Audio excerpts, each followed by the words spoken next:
Hello, welcome to Telugu food lovers. Real Chinese style egg fried rice ఏ విధంగా prepare చేసుకుందామో చూద్దాము.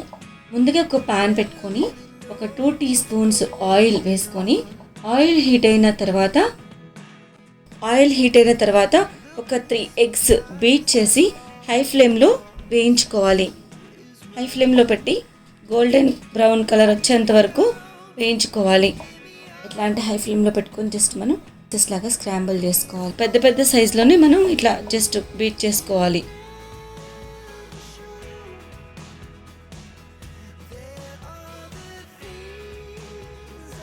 Egg fried rice మనకి చిన్నపిల్లలకి అప్పటికప్పుడు మనం ప్రిపేర్ చేసుకొని వేడివేడిగా తింటే బాగుంటుంది, చాలా బాగుంటుందండి. సో ఇది అప్పటికప్పుడు మనం తొందరగా ప్రిపేర్ చేసుకోవచ్చు. ఈ విధంగా గోల్డెన్ బ్రౌన్ కలర్ వచ్చేంత వరకు జస్ట్ వేయించుకున్న తర్వాత ముందుగా మనం కట్ చేసి పెట్టుకున్న 1 కప్ ఆఫ్ క్యారెట్, చిన్న తరిగిన క్యారెట్ ముక్కలను వేసుకోవాలి. చిన్నగా తరిగిన 1 కప్పు బీన్స్ కూడా వేసుకొని ఈ ఆయిల్లోనే జస్ట్ ఇట్లా టోస్ట్ చేసుకోవాలి.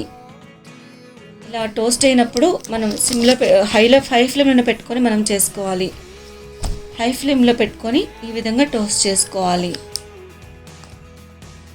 చైనీస్ ఫ్రైడ్ రైస్ హై ఫ్లేమ్లో పెట్టుకొని చేసుకోవాలండి, అప్పుడే టేస్ట్ ఉంటుంది, బాగుంటుంది. అలాగే ఇంకా మనం ప్రిపేర్ చేసి పెట్టుకున్న 180 గ్రామ్స్ ఆఫ్ రైస్ని కూడా వేసి ఇలా జస్ట్ చేయాలి.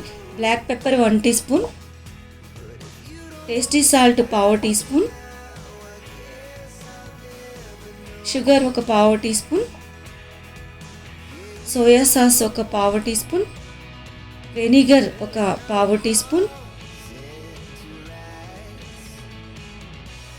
వేసి ఇదంతా కలిసే విధంగా జస్ట్ మనం మరలా కలిసే విధంగా టోస్ట్ చేసుకోవాలి. 1 టీ స్పూన్ సాల్ట్ని యాడ్ చేసుకున్నాము. స్ప్రింగ్ ఆనియన్స్తో మనం గార్నిష్ చేసుకున్నాము.